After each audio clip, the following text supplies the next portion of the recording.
Hi everyone, and thank you for joining us at the Microsoft Fabric UK user group. It's been an absolute fantastic week, and I'm back here with my co-host Pragati Jain. Pragati, how are you doing today? I'm good. I'm good. How are you today? I'm hot. As you know, we've just been discussing behind the scenes everything from weather to plants, and also talking Fan about noises. communities. Exactly. So it's been a really good conversation. But like you mentioned, it's been very hot this week, which is great. Yeah. Yeah, I think I'm loving the weather for a change because in UK we just get like sun at this level for some time. So yeah, pretty good so far. Exactly. Although being in the tech industry, we don't have the best jobs being indoors 24/7. And I think that all of us today are actually working from home, not in the office. So we're using fans to assist us, no aircon. So So it's yeah. definitely very toasty. So yeah, we apologize in advance if you hear some fan noise in the background. Excellent, excellent. Please do, everybody, let us know where you're joining us from. Is this your first time joining us in the user group? Are you a returning user? It will be great to hear from yourselves today. And as always, we have another amazing session for you today. We're going to look at Prathy Kamasani's top 10 Power BI tips, tricks, and resources. Now, I'll just give you a bit of background for those of you that don't know Prathy. So Prathy works at the director level at Avanade, focusing on Power BI and Azure systems. Prathy focuses on Power BI, Power Platform, and Microsoft consultancy, and she has over 10 years experience delivering innovative and easy to use, and might I say visually appealing systems in a broad range of sectors. As some of you may know, Prathy is a regular blogger at prathy.com, so please do feel free to head over and look at some of Prathy's writings there. And she's also the organizer of the London Power BI user group and a speaker at events like SQL Bits, Microsoft Business Application Summit, SQL Saturdays, and many, many more. And like all of us here with you today, she holds the very coveted Microsoft Data Platform MVP award. So Prathy, welcome with us today.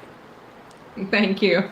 That's when you said I will do the introduction from your bio. I didn't realize you were actually going to say the whole thing. I Well, was like, I actually cut some out. yeah. Yeah. Oh my God, that was my sessionized bio, I think.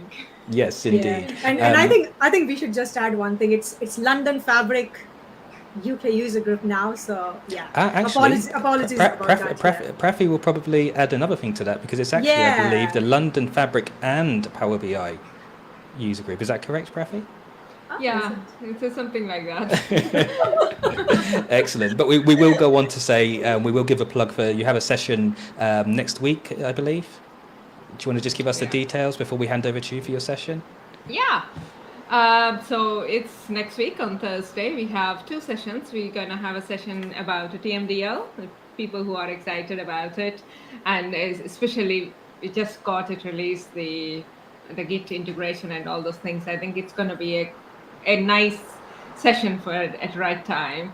And then we also have a session from Casper. So TMDL session is happening by Matthias, and then we have a session from Casper talking about Fabric, basically like a introduction to Fabric, talking about various things and stuff. So I think it's going to be a really good session, and we're going to have some other Microsoft people there as well. Just like if somebody has questions to ask during drinks or things and whatnot. So yeah, come and join us. Fantastic. Definitely looking forward Yeah. to it. And Prathy, like I say, we were saying behind the scenes that we've wanted to have you with us for some time now. So the stars have aligned, and it's an absolute pleasure to have you with us this evening. Thank you. And I'm sorry it took this long. As in, I was saying this behind the screen that I'm not a huge visual speaker fan because it feels like I don't have the interaction. I have no clue if the people are actually understanding or not. So, but I'm happy to be here. No, definitely. And we have a very engaging community out Yeah. there as well, who I'm sure will be asking questions throughout. So we'll try to keep it as interactive as we can. With that being said, Prathy, we'll hand over to you for your session. If you wouldn't mind sharing your screen, and myself and Pragati will be moderating in the background. Yes. So you're probably gonna just see yourself when I start sharing my screen. That's fine. We can see And ourselves. yeah. and afterwards I will move it around. Can you see my screen? I can. I'll bring it. I'll bring it on shortly we once need to you've. add, All right. Yeah, Okay. exactly. If you're happy to now, I'll bring it on for you. Yeah, you could go ahead. Perfect. Right. Enjoy the session. Awesome. Thank you. Oh, there was no sound. Can you still hear me? Oh yeah, we can Yes, hear you, Prathy. okay. So when we both have background, you won't be able to hear us. So. Yeah, no worries. And see, this is the thing. It's like now I'm basically doing session for myself. So somebody keep tab on the time. Sure. Okay, so hello everyone. From a very sunny evening from Hertfordshire, London. So today I'm going to talk about Power BI report design tips and tricks. So when I did this session, I think I created this session during the pandemic time when we were doing the all the virtual sessions, and I wanted to create a session which is like because it gets recorded, and then next time when I present somewhere else, I wanted it to be a bit more interesting for me, because if I'm doing the same session every single time, it gets a bit boring. So that's why what I did is from everything what I love playing with the open data, and also I'm a consultant, so I work with various clients and things. So what are sometimes I'm reading something or something comes exciting. So basically these are various tips and tricks. Most of them are, I think, are mine, but maybe sometime I may have seen something and got inspired and things like that. But anyway, it doesn't matter. So various tips and tricks, and that I like put together. And in this session, I'm going to talk about 10 of those tips and tricks. So when I say tips and tricks are these are some of the tips that could help to make your Power BI reports look better or function better, and something that we probably have not think about. For example, background images. So background images is not it's not new, I think, because now Power BI has become one of this mature tool. Many people do know a background images. But what the background images does is you have a simple background image, a simple Power BI page like this, and you could turn that into something like this. So that's the background image, and those are the things that I'm going to talk about. And one thing I do want to mention is there won't be any slides I'm handing out, because as you could probably already notice, everything is in Power BI, so there are no slides. So if you have any questions, you could always go back to the recording or things like that, or you could always reach out to me. So on that note, a bit into I know there was already introduction, but a bit about me. So after that very lengthy introduction, I probably doesn't need to talk more about me. But let's talk about something that you probably doesn't know, which is not mentioned in those things, is that's my blog, and that's my Twitter handle. So if you have any questions, you could always reach out to me. And I love gardening. I do a bit of painting, and probably you could see all the plants around me, which explains that I love gardening. So on that note, let's get into the session. So the first, the agenda. So today, these are the 10 tips and tricks or resources that we're going to talk about. The first one, background images. We already briefly talked about it. So the background images is, as I mentioned, it's not new. It's many people may have already been using, but there are a few things that is good to know. Is the background images are the things that can, as you saw, make your report completely transform very quickly. And the background images also helps with the performance. Well, what I mean is so when you have a canvas, you have a blank canvas, every single element that you add on the canvas does fall under the performance. So it may not be a lot, but imagine if you're adding some really big images on your page, and if you add quite a few of them, the page does get heavy. But instead of having multiple images, if you actually create a background images with all these multiple images, um, in a different tool or something, then it does perform better. And there are a few more wider options available, like you could use different fonts, you could use GIFs, or you could use videos, and basically you could use GIFs.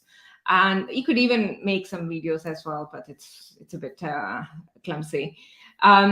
Yeah, so you could, it also helps you to maintain the consistency within your organizations. So what I mean is, like, you could create some background images or templates of how you want your reports to look like for your organization.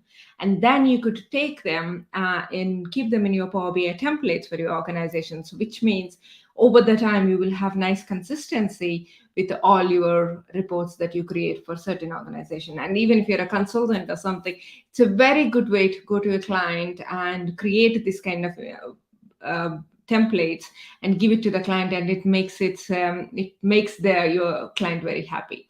So how to do the background images? It's actually quite easy.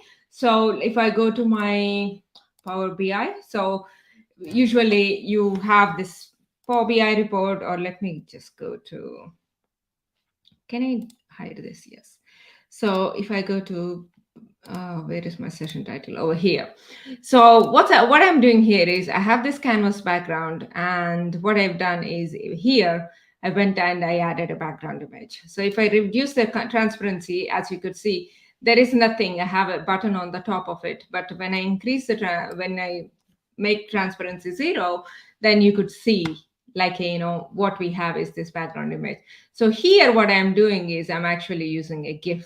So you could create background images in various ways. You could just go to PowerPoint and create a background image, or you could go somewhere and download it. So the thing I use for my background images is Canva. I should have already logged in, but I haven't. Yes, I have. So what I basically do is, like, for example, if you go here, so this is what I have. I created various, I added various elements, obviously, as I was saying, like adding different fonts and things, and I added a GIF element over here, and I could go and download it as a GIF. Then I could go to my Power BI report and just upload it. Or, like, nowadays, so this is probably a tip that you could take it. So it's not only Fabric, which is in preview. There are some other things which is also released by Microsoft called Microsoft Designer. It's a pretty neat tool. So I was actually, let me try to do something different. So what you can do is, like, create a motion picture based on, this is, I'm completely making this up, London. Okay. Create a motion picture of my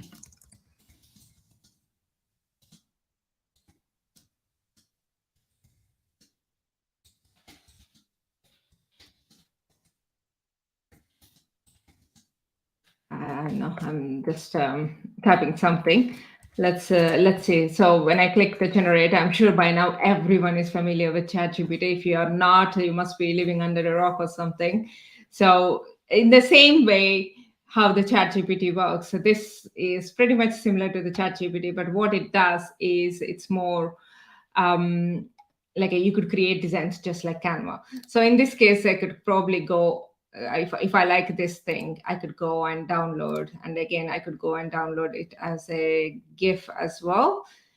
Usually you can. Let me go here and try it. Well, a few days ago you could, but basically what it is you could go and download, you could go and download, you could create your background images various ways and go and download it and put it as a background in your Power BI report. So that's the first tip. Feel free to ask any questions anytime. That helps me to get some interactivity. So go ahead and ask questions if you have anything. So the next one is buttons.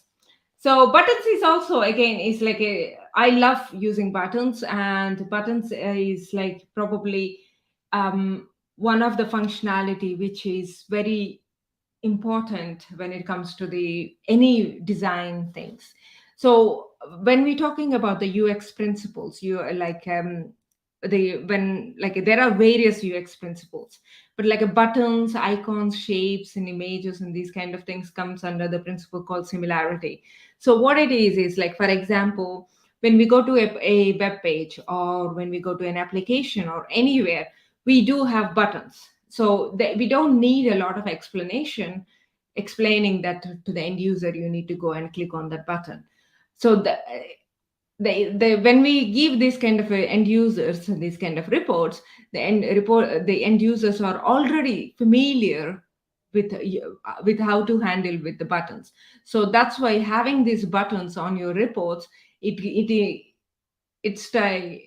what's the right way to say it, like it presses that similarity user principle, a user experience principles, and the end user feel comfortable using the buttons. So when it comes to the buttons, you could do various things. So this is one of my example that I created based on the world population data. So what's happening in this report is, what I have here is I have a visual, and then I have some KPIs in the bottom, and then I have another visual showing and talking about a few data sources where I used and things. What I have here, what I also have here is I have like this little explanation explaining, okay, click card to see the details. When I click on the card, that expands what I'm showing here, for example, in this case, total population for the high income, and it gives me more details. So you could create these kind of clickable cards when you're using the buttons. So creating these kind of clickable cards is like quite easy. So you could, again, just like how I was saying about you could use PowerPoint or anything. So in this case, I used PowerPoint, but most of the times what I use is actually for the actual report, I used Canva.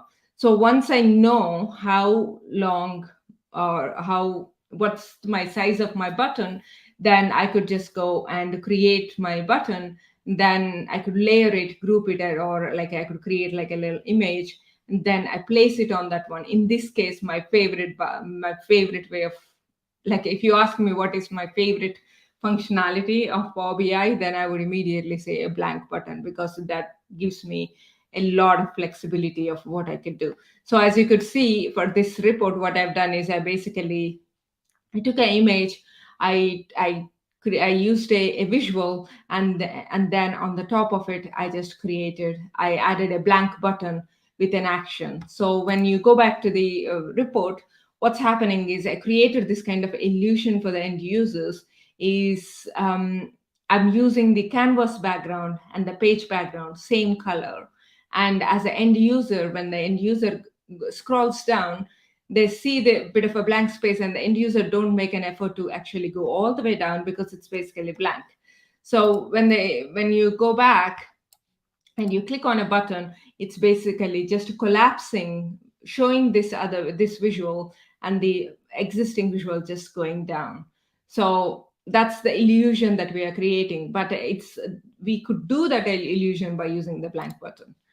The other thing, because I'm sure obviously everyone is so excited about the new Power BI new card visual. I'm not sure if you haven't got a chance to play with it yet, just Google Power BI new card visual, or see what's new in the Power BI blog post. It talks a lot about how the new card visual works. So that's another thing that you could also do with the new card visual thing is so in this case, what I'm doing is, again, I went to Canva, and I have premium version of the Canva, but you don't really need it. So what I did over here, so is, for example, this is the KPI that I wanted to show, and in this case, and once I know what is the size I wanted to have my visual, and then I go to general and look for the properties, like what is the height and the width that I'm going for. Then I go to Canva and I create a design by using the I could create custom size. I just give the width and height. And in this case, let me just create a blank design, for example. Let me go and get a logo. And some pipe.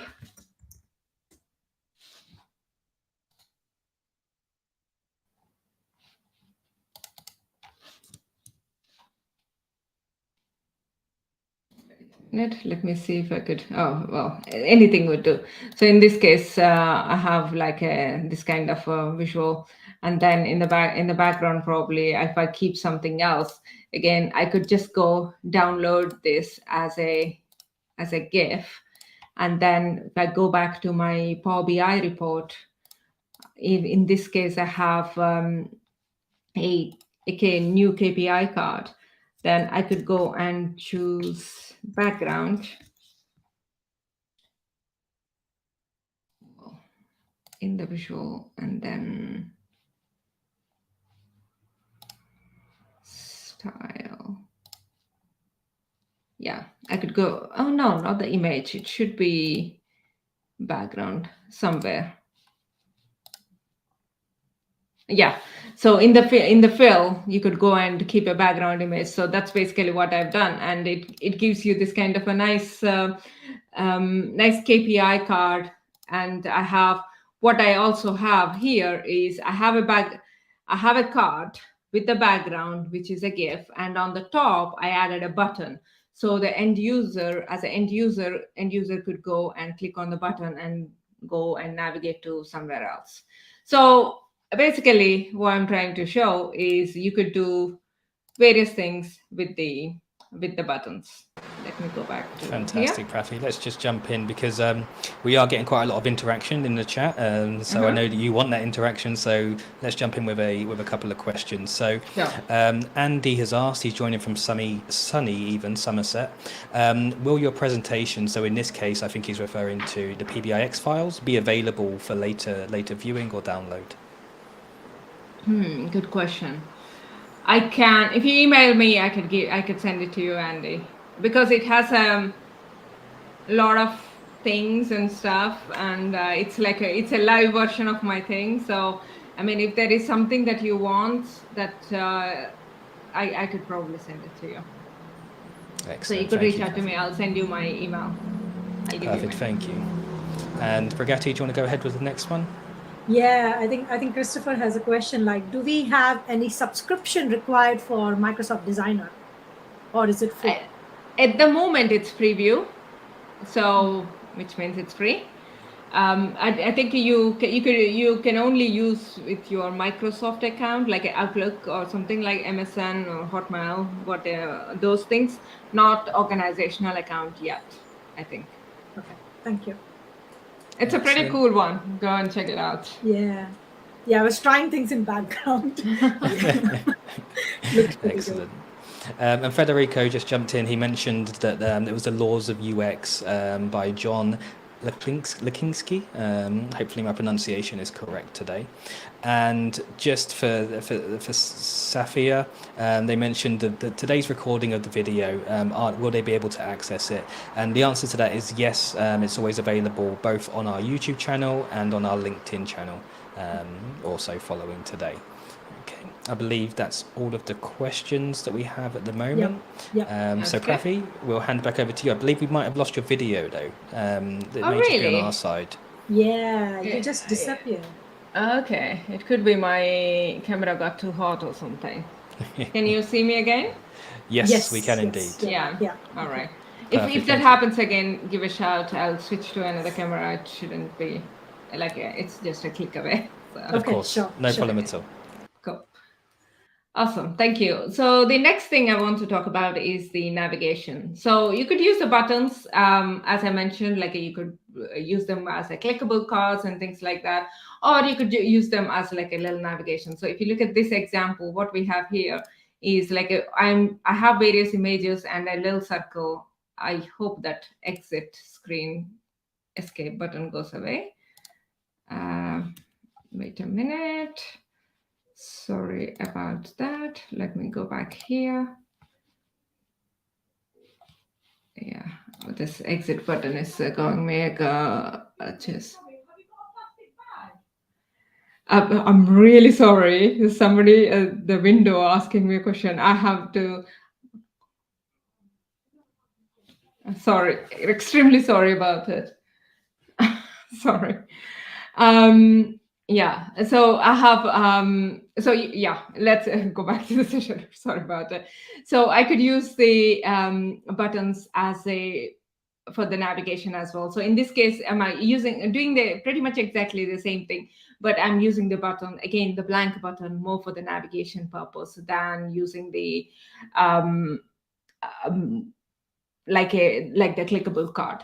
The one thing I'm doing here is like I'm using the circle shape within the button. So if you have noticed in the previous examples, so if I go back to one of these examples, so when you add a button, so like you could do this kind of shape. So in that case, what I was doing is I was not using the border. Well, I was using the border, but I was not using the fill. And then what I did is, for example, I have a text here. Let me keep a text box saying Prathy for now. It could go anyway. And what I am doing there is by default, this is how it is. I go to my button, go to style, and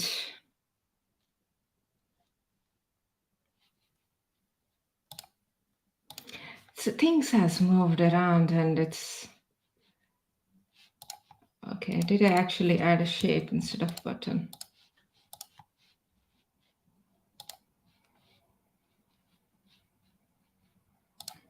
This is also, I'm not a regular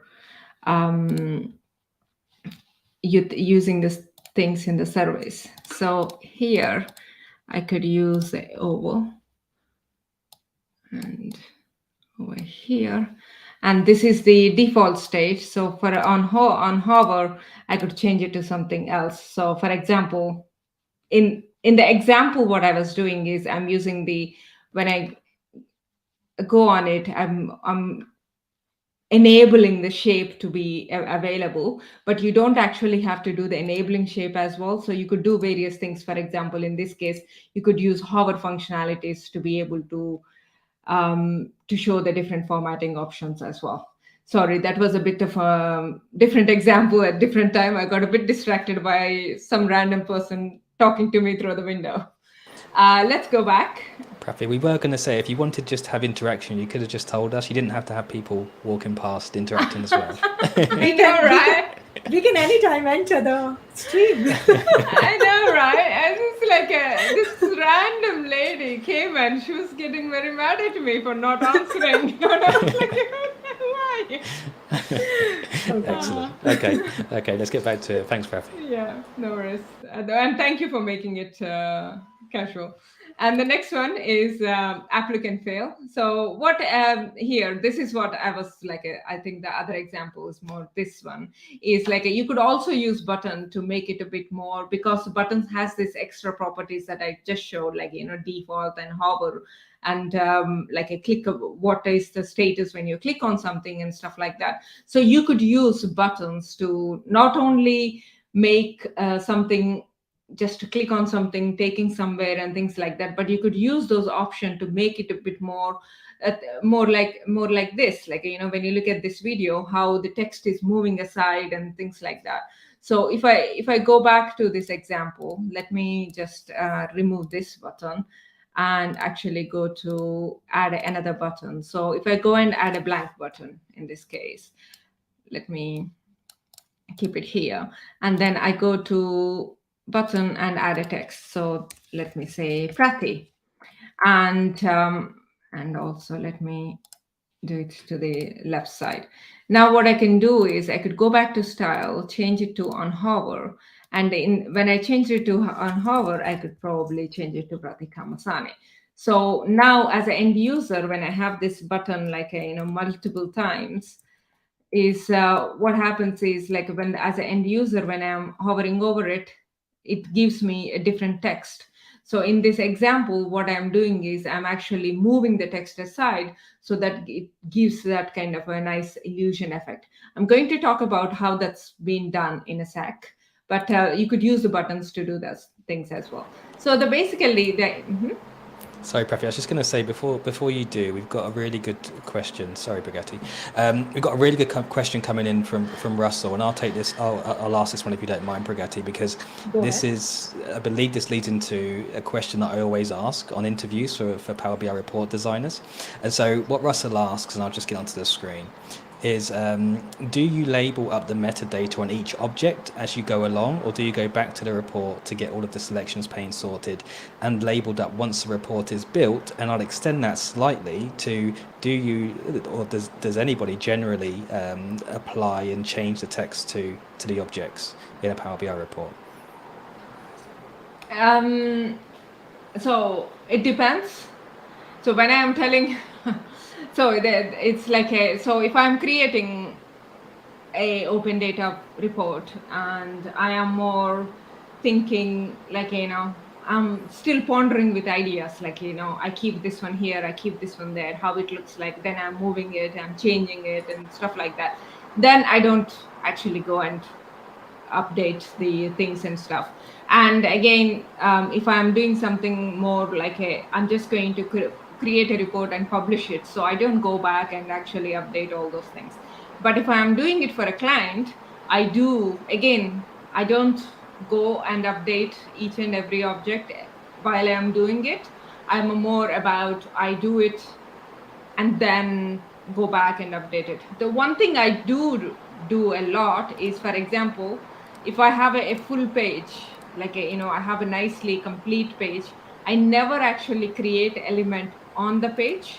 I always go open a blank page, create what I wanted to, how I wanted to, and things like that. Then I group them, I give it a name, more at group level than at each object level, and then copy and paste it into the actual page where I want to. So that's a way I do. Excellent. Great tip, Prathy. And I'll just mention, we seem to have lost your camera again. Okay, sorry. Let me just go back to this one. And sorry, you absolutely, have to see the screen. That's absolutely fine. We'll take it off for the time being. Pragati, I will ask you, what's your method in terms of labeling objects? Yeah, I think I would align a lot with Prathy, because I think I use the similar kind of process to do that. Because sometimes when you're creating reports, things might change over time as well. You might have to come back and rename things, but still, I go with by what Prathy just said. Yeah. Excellent, thank you. Prathy, we have your screen back now. We have your camera back now, so we'll hand back over to you. Thank you. So that's buttons. And I think the next thing also falls quite nicely with the UX principles I was talking about, like, buttons, icons, images, and shapes, they kind of all fit together.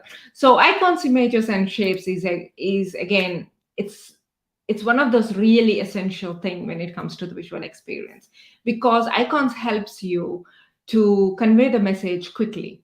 You don't need to say currency, currency, currency. You just keep a pound symbol and the end user knows it's talking about currency. Well, it changes when you have multinational end users and things like that. Then you probably have to keep different currencies or have a standard dollar or something like that.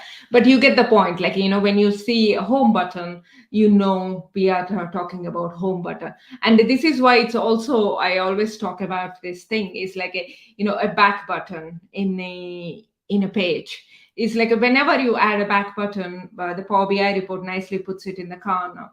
But I've seen so many reports where people take the back button and keep it somewhere else. And it's important to think about like how many times you went into a Explorer, like Internet Explorer, like it could be Safari, Chrome, or anything. The back button is always there. So and no one really gives us text saying this is the back button and all those things. That's the visual experience, the user experience, the familiarity, similarity, those kind of experiences is like these icons, these shapes helps us to navigate and it triggers things. So that's how the icons and things are helps us. So it's using icons, shapes and things is quite easy, that we have already seen. Like you could just go and insert either in the Power BI desktop or even in the mobile nowadays. But what you could do with these icons and shapes and images is, for example, in this case, what I have is I have an image. So if I click on this example, it doesn't let me. But if I go and click on this example, so what I have here is, let me go full screen, and this, for some reason, this press escape to exit full screen is not disappearing. But anyway, so what I have here is I have a scrollable report, and talking about 3 user stories. But what I did here is, like, if you see, I have this little thing is more like, what this is doing is as a filtering. As an end user, probably the end user probably won't understand like this is actually filtering, because it could be it could be confusing. But me adding this little symbol next to it saying this is a filter, I agree it's a really bad image to keep a dark image on a dark background. That's a really bad example. But we're not talking about the colors now, just talking about the use of using icons. So now the end user knows, like, okay, there is some filtering happening, so I could go and use that functionality. So you could use like that, or you could use to elevate things, like, instead of this is another example that we use many times when we are talking to the end users. Is like, you don't, for example, when it comes to this example, as an end user, when I come to this, it makes me feel like, okay, there are KPIs and there is a visual. But I could use the button, like this little button, to explain, like, okay, click cards to see the detail. So instead of just adding a little text here, what I am doing is I'm adding that little image next to it. It makes me to elevate what I wanted to say there. But again, using the bag here, I'm actually using the good colorway, because I'm not making too much attention there, but a very subtle way I'm trying to get attention of the end user to that little text I have there. You could also use to as navigation again. So in the previous example, you saw how we could use the shapes and the buttons extra properties to do that one. So in this case, what I am doing is I have various images, and I'm using the images and with the combination of buttons. So I'm using more to navigate for the things. And you could also use them as indicators. So for example, what I have here is that this is a really good example. This is on my blog, so you could go and read it as well. That's why I was showing more this than showing the real example. It's actually an example that we did for a client. So what the client had was, they wanted to see only when things went wrong. They have some KPIs, but they don't want to go and click on those KPIs every day. They want to have some sort of indicator to be able to show, hey, this KPI needs attention. But they didn't want, like, you could do various ways, like you could do colors and fonts and things like that. But these end users, they wanted some way to, like, have a warning symbol, because their previous reports had that thing. So you could use those kind of things as well. I think, Prathy, one question. I think this was I was thinking just to ask you, and I think Russell just brought that up. So, what is the feedback from end users on your scrollable reporting solutions you are showcasing? So I remember you showed a report, right, which was like a scroll showing 3 user stories, right, on bottom of each other. So yeah, what's generally like the best practice? Do clients really like it, or how does that work? So that's a very good question. So this is like, how it works is, whenever, this is something I talk a lot about when I'm doing like a full day sessions as well, is like, when you're creating a report, there are 3 types of report. One is like basically 2 types. Is it like explanatory or explanatory? And then there is an infographic view, is like a more like a presentation way. So in this case, what I have is I wanted to create a one-pager talking about the story. So this is not a report that I would probably create for somebody who is a power user. This is a report I would create for somebody who is in the business and they wanted to understand what happened and or what's going on. Or if we have our end users who are more into like, I want to explore my data, I want to understand, like take various steps and things like that, this report is not the right one. And the other thing I have done in here is like I went for a size where I am focusing on one story at a time, but I am telling the end users there is another story in the bottom. So that's why when you scroll, you will always see only one story in the page. It's like so you should be able to, like, in this case, like when you go here, you will see your one story, your one visual, and the same thing goes with the top one as well. So that way it helps for the end users. Like what I'm trying to say is like scrollable reports are nice, but if the scrollable report is more like this, for example, if I use this as an example, and if all of this doesn't fit it doesn't fit exactly perfectly, but if I have more data in the bottom, then it's too much scrolling. You don't need that. But whenever I show these reports to end users and in the client calls or pre-sales, so they always like it. So in short, the answer is it depends upon your use case. Thank you. Cool. So I'm gonna go back to oops, that's not what I wanted to do. Now I'm a bit lost where I was. Okay, let me go back to. Okay. I don't know why it went into the. Everything is being a bit funny today. Ignore me. So yeah, you could use reports to use as indicators as well. So there is this really good article. It talks about, it's by UX Collective, the article.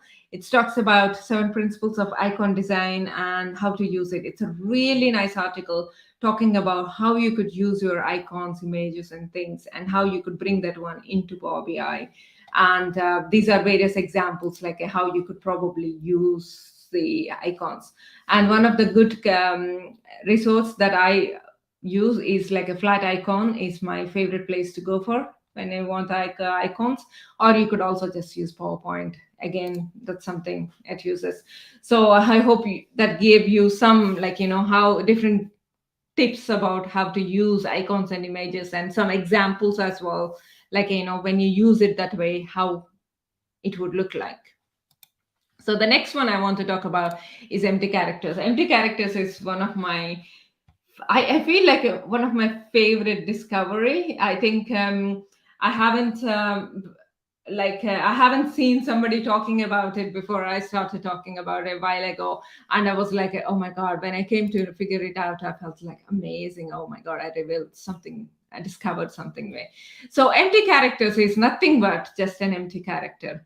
What it is, like, if the previous, like in Power BI, when you keep, so traditionally in the very beginning, the space used to be considered as the empty character in the Power BI. For example, if I rename a column with a space, then it used to appear as a space.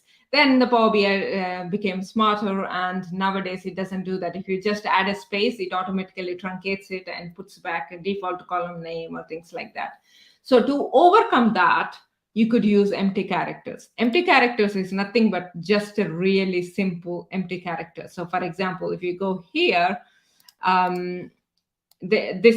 what we have here is empty characters. What you can do with that one is you could do like various things. For example, if you look at this example here, what I have here is you could use, if you look at it, I have in the, I wish I could have something to tag, but I don't, a pointer in that I would have, is like what I did is I added empty character in my title. so that it gets a bit of alignment. Or also, like if we go back to this report, what I'm doing here is I'm using the button, and in the button formatting where I had like a hover and those kind of things, I am using the text. So for example, if I just go back and I actually copy the select text and copy, and go back to my Power BI report.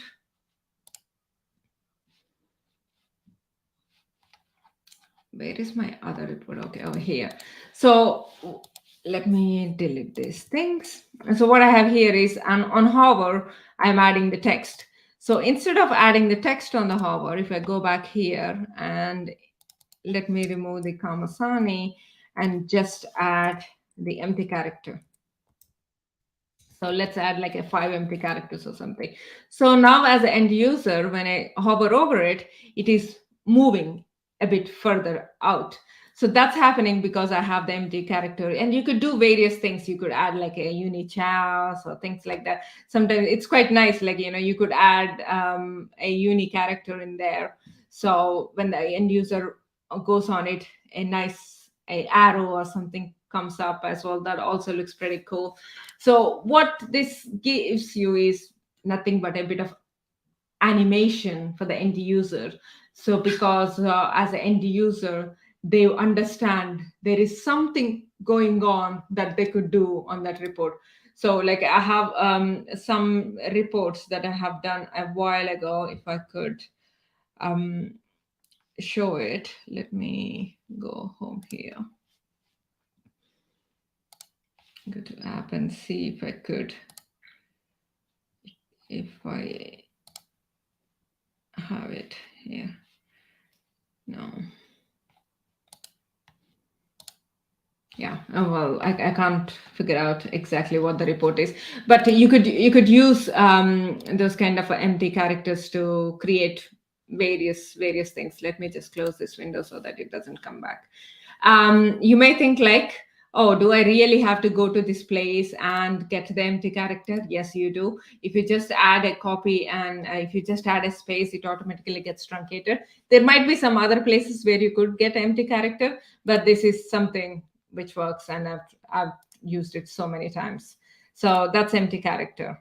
The next one that I wanted to talk about, which is again quite nice to work with, which is very relevant to empty character, is the transparent color. So again, transparent color is not something that is by default available in Power BI, but you could do so many things by using the transparent color. So for example, like by default, what you have in the Power BI is you have the 6-character code for the coloring.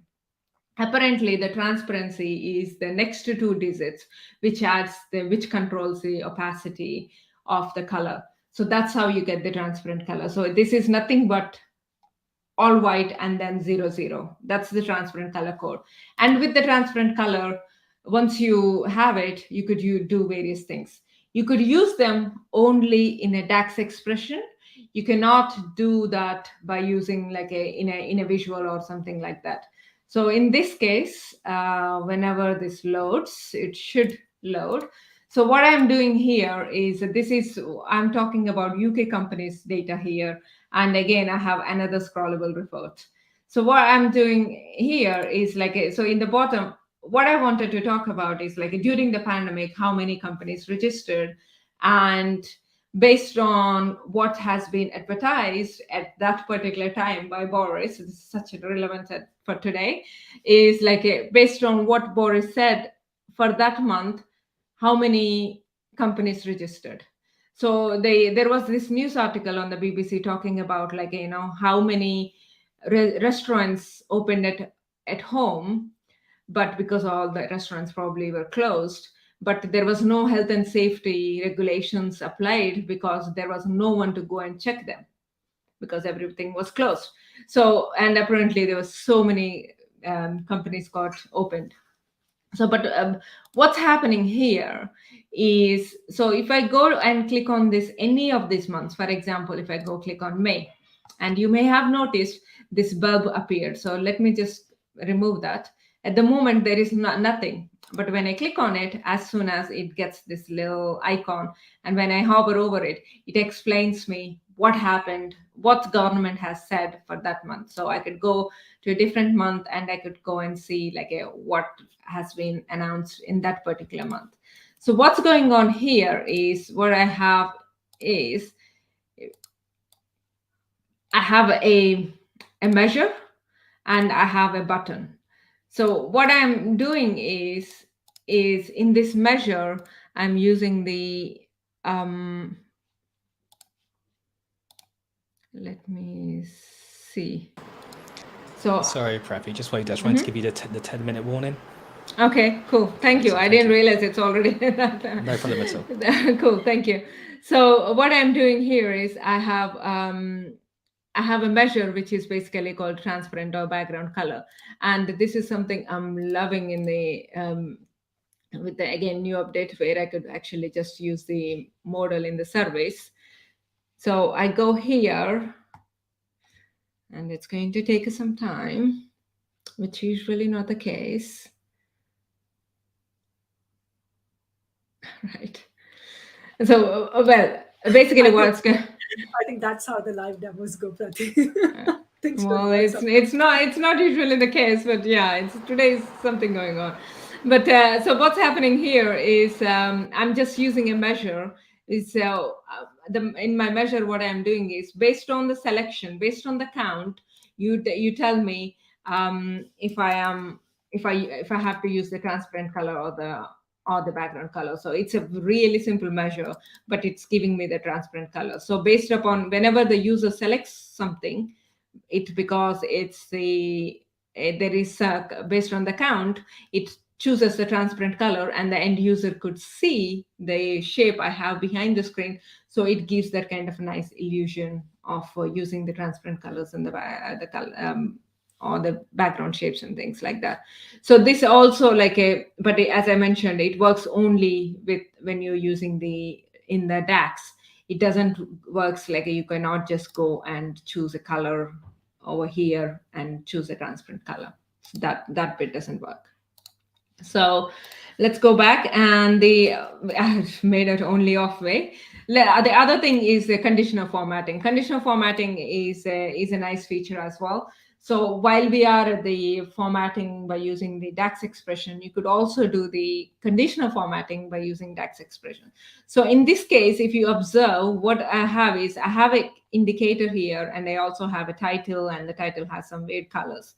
So what's going on here is I have this slicer. So based on the slicer selection, my things changes. For example, here what I'm doing is based on the slicer.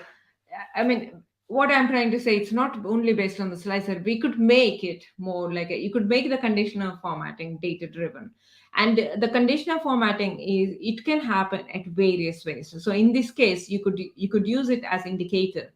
So again, with the new KPI, there are quite a few functionalities as well. In the new KPI, you could use the conditional formatting to display lines at different places, and each KPI has a different functionality. You could make it based on the KPI, which measure you are using, where you want the line and things like that.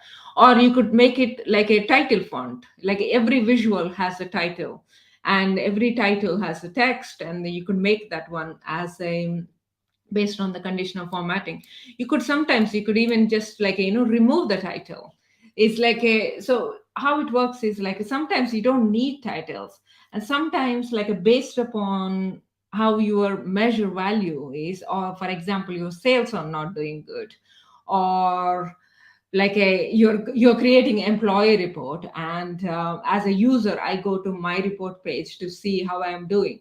In case if it's my birthday, and you could probably pop up a message in a title saying, oh, happy birthday, Prathy. So you could tailor things. You could do conditional formatting at various places. You could do that.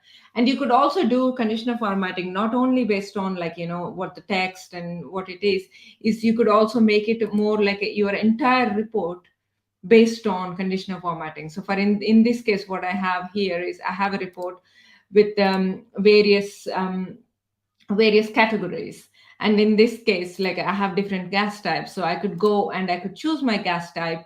And based on my selection, the entire report color coding changes. So what I'm doing here is, this is a different tip which I don't have there. But what I usually do is I figure out how many categories I have in my data. And then I go to this place called I want hue, this leaf. And I go to the I want hue, for in this case, for example, I have 10 colors and I create a palette. I probably want to lock this color and change to reroll the palette. I also want to make it improve it for the color blind. I also want to make it improve for the dark background. Then let me just reroll the palette again. So it gives me all the colors. So in this case, I just copy these colors. And by now, I already know how many categories I have in the gas type. So I just copy and paste everything in Excel and bring that data into Power BI and make it data driven. Is because if I go to edit mode, I could go and choose. I could make that as based on the gas color code, I'm doing the color formatting. And the same thing happens over here. I based upon, so in this case, what I've done is first I created the bar chart and then I converted into the line chart and enable the pointers so that it still carries the color. And the same thing happens with pretty much every other visual. And I'm just using the exactly same formatting everywhere in the report. So the conditional formatting is very powerful. You could do it so many different ways. You don't have to just do it at one place. The next thing is adding a column separator. So the column separator this is for the people who wants to, who comes from the Excel reports and things like that. And I've seen it many times where they want the end users, I want to separate my first two columns to the next two columns and things like that. So that's when you could use empty character. And in this case, what I'm using the empty character as the column name. And then the beauty is when you actually hover over it, you don't get any text. It's just some little thing. So that also helps. And also, I'm using the same font color and the background color for the column and also for the rows. So that as an end user, and I added the background as well at the same color. So as an end user, it makes it feel like you have a column separator, but what you have is just an empty character looking a bit differently. So that is quickly about column separator. And the next one is outlines. So the outlines is also, I quite like outlines thing. Outlines are available at various places. You have them in table, matrix, and different places. What it does is outline thing is, for example, if you see this this slicer, this is one of my favorite report, and I know somebody in the audience also loves this report. It's so what I have here is I have various cocktails in here, and I could go and I could choose, and then I could choose other thing, but that's not the point. What I wanted to show is if I go to edit, if it lets me see that, and if I just duplicate this page, and this is let me just go back here, copy this and paste it here. Don't sing. So this is my slicer. So if I add a slicer, what is that I'm using? I'm using drink name. So if I go here and add a slicer and add a drink name. Okay.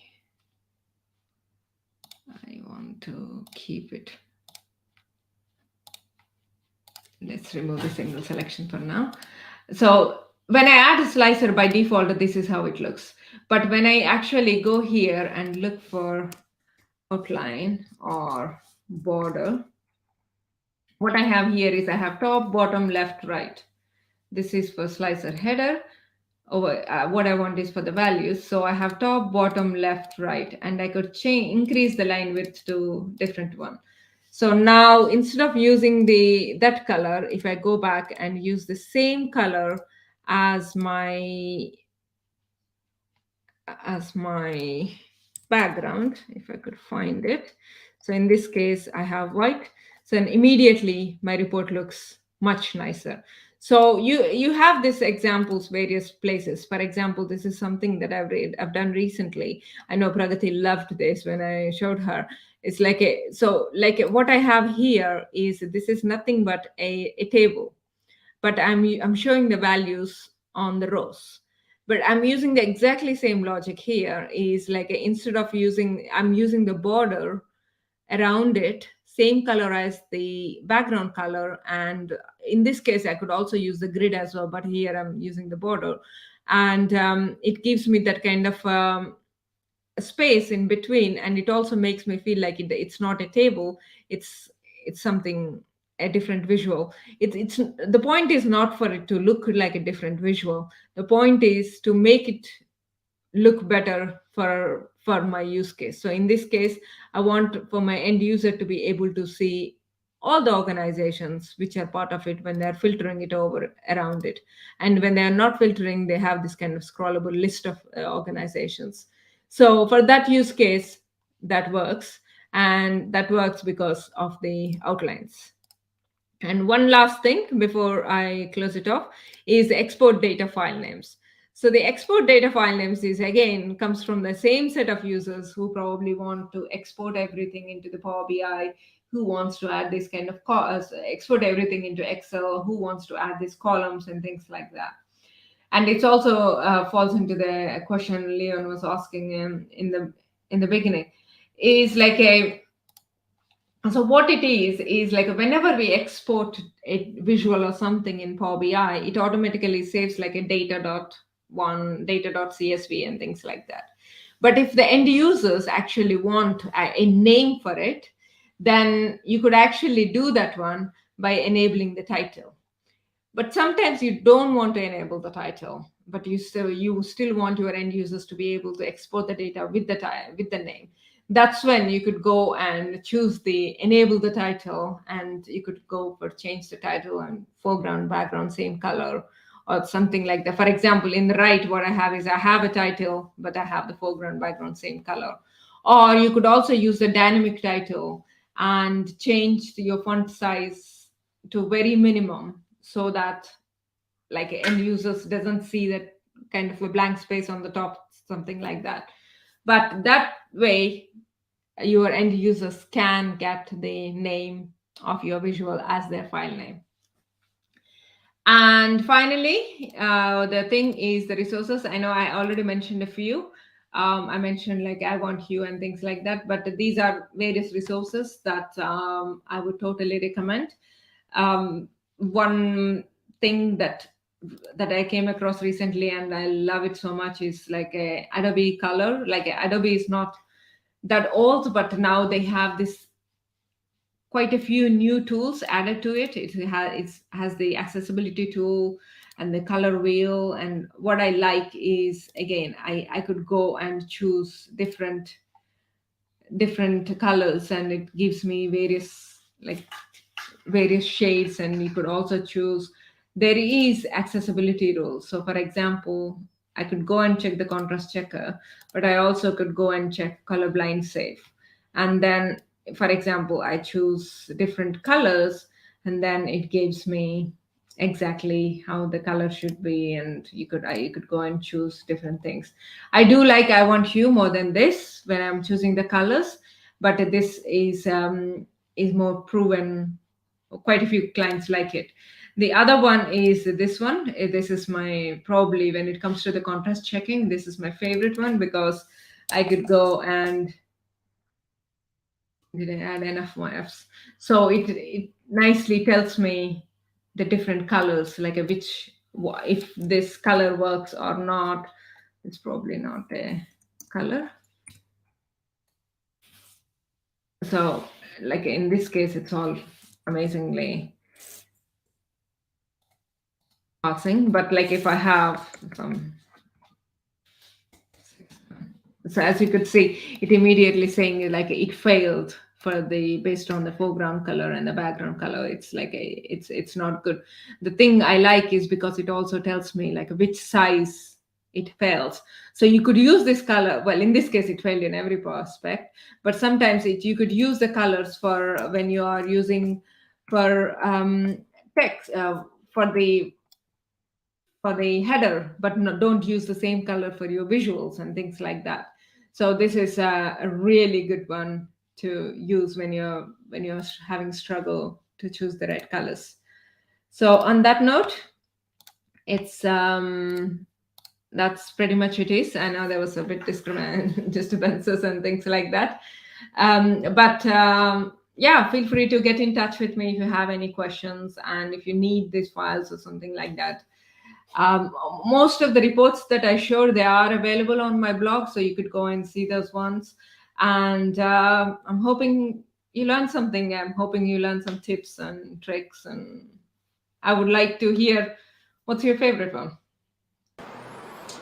Excellent. Thank you, Prathy. Absolutely fantastic session there. We have got a couple of questions, so we will take them, and we've got a few comments as well on a few of the reports. One particular that I did see come in from Federico. We didn't put this onto the screen at the time, but he mentioned that your report with the donut chart was the best report ever. So definitely some great feedback there as well. We have a question coming in from, I think the pronunciation is BGen, and they ask, what are your views on the theme generator by Power BI Tips? And they found it recently seems quite impressive. Yes, they actually upgraded the Power BI theme generator. It's and as an MVP we get it for free. So it is. I love it. I do use. Did I go in a completely wrong direction? No, it's the same one. Okay, but anyway, so I do like it. I like it a lot. So when I was showing the I want hue, so what I usually do is I just take all the colors from my I want hue, I paste it in the Power BI theme generator, so it just creates the theme for me, and then I import that into Power BI. So I use it all the time. Fantastic, thank you, Prathy. And then again, some really good feedback coming in. Brillante, muchas gracias from Federico. Federico Smora, by the looks of it. Pedro mentions very good, thank you, Prathy. It doesn't look like we have any more questions coming in from that perspective. And Federico Pastor, thank you guys. I'm a lover of the cocktail report. Excellent. Thank you. I like it too. No, I think there's no doubt, Prathy, why everyone calls you visualization, wizard, because I think the amount of tricks you just used were just mind blowing. I mean, I literally learned from every other thing you showed. I mean, for me, the favorite part was like how to separate the columns on the same visual by adding that empty character measure. That was amazing. I mean, I didn't know about it. It could be done. I mean, I literally did a session at Data Saturday Croatia showing people the best practices of visualization. I was like, oh God, that was nothing to what you showed today. This was amazing, Prathy, and especially the other tools that you showed. Yeah. Like obviously, guys, I want you is something Prathy introduced me to. I mean, she showed it in one of the session internally we had at Avanade, and she showed that she uses I want you, and since that day, I'm using I want you a lot. And it's a great tool, and especially it has got the accessibility option as well. So if you're creating reports from accessibility point of view, you can choose the colors on top of the, say, dark background and see how the colors look from accessibility point of view. It's like amazing. Yeah. This was great, Prathy. I mean, thank you so much for showing those tricks. I agree. Thank you. And I'm very surprised that you fitted it into an hour as well. So yeah, it was too much. And I would recommend to everybody that has learned from the tricks today, and I'm sure that everybody that attended has taken away at least one, if not 10 elements from today's session, is that, like you mentioned, Prathy, you do a day session on this as well, I believe. So please do reach out to Prathy, and please do go on that day, because like Pragati mentioned, it's people like Prathy that are really accelerating data visualization in Power BI, which, let's be honest, hasn't been the tool strong point across across its kind of lifespan so far, and that's changing due to individuals like Prathy. So please do make sure you continue to support her, and obviously Microsoft Power BI as well. Thank you so much for nice words, and I'm very sorry for my crazy stranger. I do have to get out and see what happened out there. Of course. Don't worry. You're going to get plenty of interaction once we finish the session. Right, let's go ahead. So Prathy, thank you very much for joining us. Like I say, it was definitely worth the wait, and we would love to have you back with us again. And like you mentioned, Prathy does prefer delivering in person as opposed to virtual, so please do make sure you get down to the Fabric London user group next week on Thursday. I'm sure you'll see the most of us there as well. Yeah. And again, as I mentioned, feel free to get in touch. I will be doing my full day session at, I think the next one is going to be at Data Mines in Belgium. So yeah, you could probably come and find there. But that's it. Thank you so much. Thank you for having me. Thanks so much, Prathy. It was an honor to have you. And Pragati, thank you very much for today as well. It's been an absolute pleasure being here with the community. We do have quite a few sessions in store for you to be released soon, so please do continue to watch this space. And as always, you could have been anywhere in the world, but you've been here with us at the Microsoft Fabric UK User Group. Thanks, everyone. Bye. Take care.